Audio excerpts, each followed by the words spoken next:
Thank you. So last night I was at dinner with a lot of my fellow speakers from today, and there were two things I was struck by.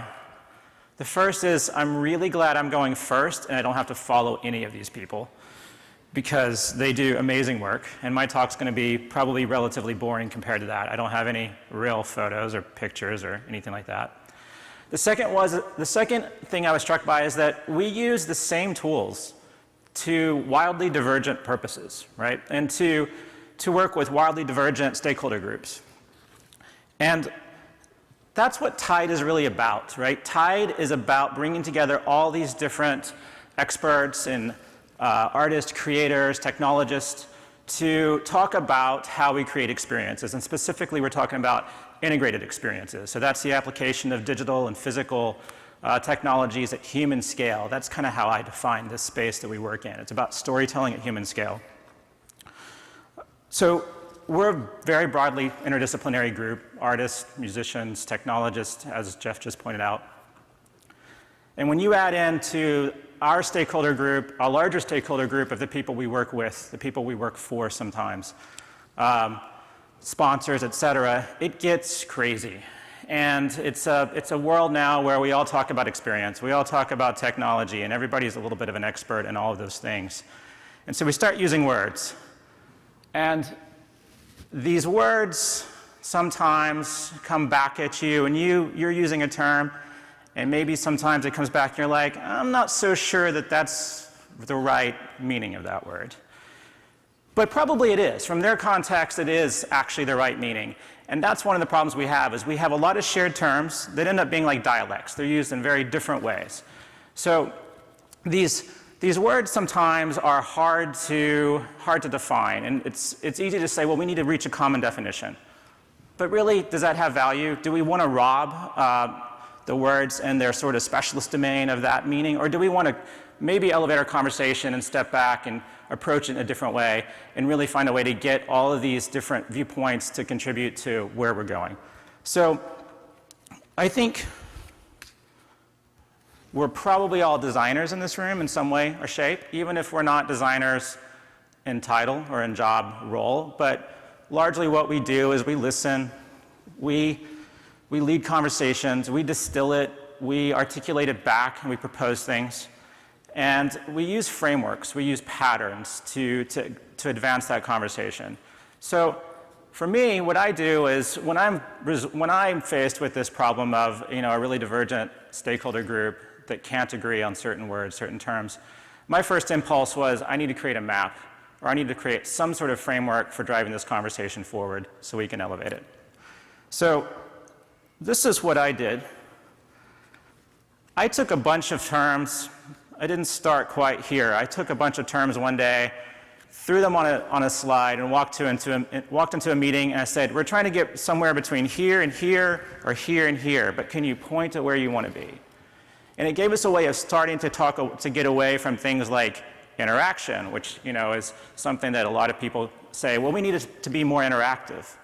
But let's talk about what the interactivity is really, what the purpose is. Or we want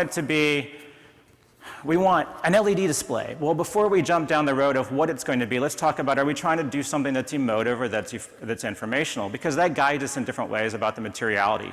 So the whole point here was I created this conversational framework that kept growing into something that looks like this. So this is sort of my personal conversational framework that lets me pull segments out of this, pull pieces out of this, use it to guide a conversation, not to create a formula, not to create an actual design, but to get us to some point where it is actionable.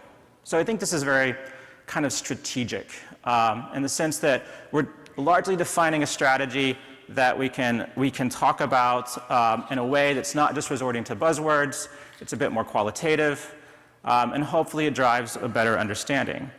So the basic idea here, just so you understand what my framework is I think of these as axes. So if you look at intent, for example, on one side of intent, it's purely emotive, and that's like a Mark Rothko painting in my mind.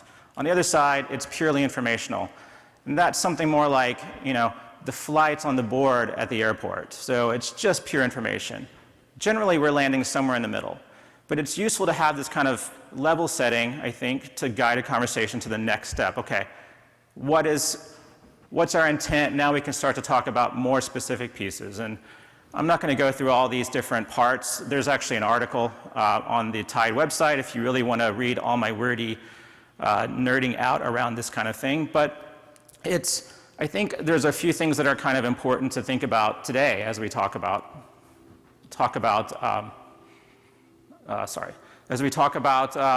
or listen to these speakers and discuss them, right? So interactivity to me is one that really sticks out, and it's one that is becoming more and more important. We're interacting with our environments a lot more. And as we have things like Alexa, as we have things like motion capture or machine vision applications, we can use it in more complex ways. So the truth about this is what this does is it leads me down a path of not just a conversational framework, but a framework for how I think about experiences and how I go about trying to understand what a client is telling me or what a colleague is telling me. It's helpful for me to try to abstract up to make sure I'm not misinterpreting something through my own biases, and then come back down. So this is ultimately a way of me engaging with the conversation just in my head. So it's not even necessarily something that I have to utilize with every conversation. Or I use it with every conversation, but I don't necessarily utilize it on a screen showing people. So Tide today is really about conversations. That's the intent. We're here to listen to some amazing speakers, see some great examples of work, but also to have a lot of dialogue. We're going to have a lot of dialogue all day long at our tables and our groups and as a whole. So for me, nerding out around this whole meta thing, because I really like to get into the meta part of it. I like to think about the thing and think about thinking about the thing. I created my own personal framework for the day. So this is how I'm trying to engage with Tide. This is what I'm listening for. This is the kind of conversation I'm going to probably be having and asking questions around. So here I'll spend a little bit of time just to kind of give you an idea of why and what this is. So I'm thinking about scale in many different ways. And this is really based on where I'm at in my job and my career and what I have in front of me on my plate on a daily basis. So I'm thinking about the difference between scaling bespoke experiences and off-the-shelf experiences. How can we take things that have been commodified and apply some of those processes to delivering rich experiential engagements? I've done a lot of work in the corporate world, so there it's a real problem. Like you need to tell stories in a rich and engaging way, but you also have to keep the cost down. You have to utilize often slim resources. And so I think this is really a place where there's a lot of growth opportunity, and it's a place where I've been focused. Experiential architecture. This is a pretty fancy way of thinking about, are we packaging and stamping something out that we can just repeat over and over and over? Or is this something that's more of a platform where there's an underlying foundation that we can build things on top of and extrapolate and extend and expand? And I'm thinking a lot about how that relates to infrastructures. So going all the way from physical, technical infrastructures like networks, but into story frameworks and into creative frameworks. And how do we create workflows and processes to navigate those things? So I'm listening to a lot of these speakers as they talk about very specific, highly bespoke, highly choreographed experiences. And I'm thinking about where have they found efficiencies? How have they built other processes into it so that they can expand in their deliveries? How do they go from project to project to project? Because I think there's a lot of, even if it's a thing that I'm not going to go do, there's a lot I can take away from that and apply to some other space that's perhaps a little bit more seemingly banal, but really important. Storytelling operations. This is a place where I have a lot of passion, having gone client side after a number of years, vendor side and as an integrator and as a consultant, and really working very closely with the operations teams.